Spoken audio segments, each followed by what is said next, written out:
মশা নিয়ন্ত্রণে নগরবাসীকে এতদিন অনুরোধ করা হলেও এখন থেকে নিয়মিত অভিযান পরিচালনার পাশাপাশি দায়ীদের শাস্তির আওতায় আনা হবে বলে সতর্ক করেছেন ঢাকা দক্ষিণ সিটির প্রশাসক আব্দুস সালাম।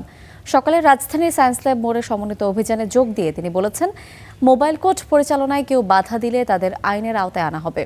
সড়ক ফুটপাতে হকার বসতে দেওয়া হবে না জানিয়ে তিনি বলেছেন, ফুটপাত বড় হলে নির্দিষ্ট অংশে দোকান বসানোর বিষয়টি বিবেচনা করা হবে। এছাড়া অটোরিকশা এবং এর চালকের জন্য আলাদা লাইসেন্সের ব্যবস্থা করা হচ্ছে বলেও জানিয়েছেন প্রশাসক আব্দুস সালাম।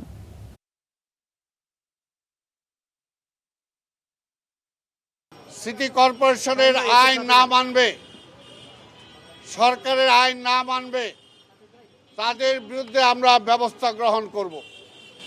এছাড়া এই নগরকে বাঁচানোর আর কোনো উপায় নাই। আমরা বারবার অনুরোধ করছি যার যার এলাকায় পরিষ্কার পরিচ্ছন্ন থাকার জন্য। মার্কেটগুলো যারা আছে তাদের নিজেদের মার্কেট পরিষ্কার রাখার জন্য, তাদের সামনে রাস্তা পরিষ্কার রাখার জন্য।